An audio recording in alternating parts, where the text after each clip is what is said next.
बंधुता को प्रभावित करने वाले कारक कौन कौन से हैं, ये पिछले लेक्चर में डिस्कस कर दिया गया था। आज हम आप लोगों को बताने जा रहे हैं इलेक्ट्रॉन बंधुता का वर्ग में परिवर्तन और इलेक्ट्रॉन बंधुता का आवर्त में परिवर्तन। तो पहले हम लोग वर्ग में पढ़ने से पहले एक बार थोड़ा इलेक्ट्रॉन बंधुता का कॉन्सेप्ट रिफ्रेश कर लें। याद होगा आपको बताया गया था किसी गैसीय विलगित परमाणु के बाह्यतम कक्ष में एक इलेक्ट्रॉन के योग के फलस्वरूप, यानी बाह्यतम कक्ष में जब हम बाहर से एक इलेक्ट्रॉन लाकर जोड़ते हैं तो जितनी ऊर्जा मुक्त या अवशोषित होती है उसे इलेक्ट्रॉन बंधुता कहते हैं। ये बताया गया था कॉन्सेप्ट। अब हम यहाँ पर इलेक्ट्रॉन बंधुता का अध्ययन करने जा रहे हैं, लेकिन आवर्त सारणी के वर्ग में करने जा रहे हैं। जैसा कि आप सभी स्टूडेंट ये जान चुके हैं कि वर्ग में ऊपर से नीचे जाने पर परमाणु का आकार बढ़ता है।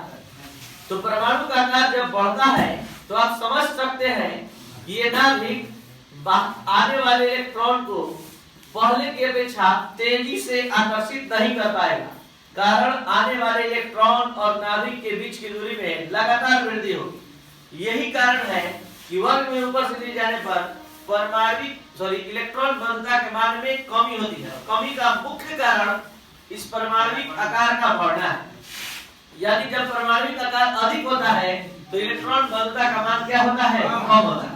और इसी बात को यहाँ समझाने का प्रयास किया गया है कि आवर्त सारणी के किसी वर्ग में ऊपर से नीचे जाने पर इलेक्ट्रॉन बंधुता के मान में कमी होती है। कमी का कारण है कि इसके वर्ग में ऊपर से नीचे जाने पर परमाणविक आकार बढ़ता है, जिसके फलस्वरूप आने वाले इलेक्ट्रॉन और नाभिक के बीच की दूरी में वृद्धि होती जाती है। इसलिए इलेक्ट्रॉन बंधुता के मान में क्या होती है, कमी होती है। अब हम बात करते हैं आवर्त में इलेक्ट्रॉन बंधुता का परिवर्तन। जैसा कि आप सभी स्टूडेंट समझ चुके हैं कि आवर्त में बाएं से दाएं जाने पर परमाणविक आकार में कमी होती है। तो जब परमाणविक आकार में कमी होती है तो अब इस केस में क्या होगा कि बाह्यतम कक्ष का बल्कि आने वाले इलेक्ट्रॉन और नाभिक के बीच की दूरी क्या होगी, कम होती जाएगी। तो कम होती जाएगी तो और तेजी से ये इलेक्ट्रॉन आकर्षित होगा नाभिक की ओर।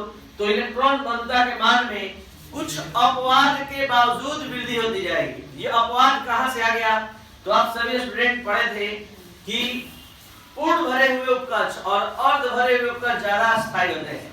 तो यहाँ पर बेरिलियम का विन्यास 2s2 होता है जो पूर्ण भरा उपकक्ष है। यही कारण है कि इसके इलेक्ट्रॉन बंधुता का मान 0।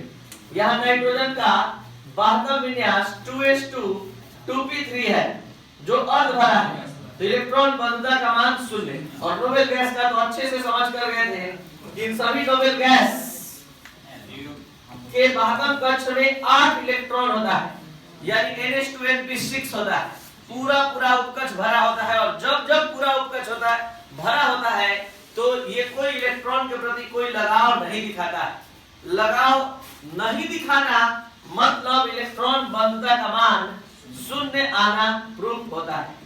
तो ये है इलेक्ट्रॉन बंधुता का आवर्त में परिवर्तन, जो क्या पता चला कि आवर्त में बाएं से दाएं जाने पर इलेक्ट्रॉन बंधुता के मान में वृद्धि होती है, क्योंकि परमाणविक आकार में कमी होती जाती है।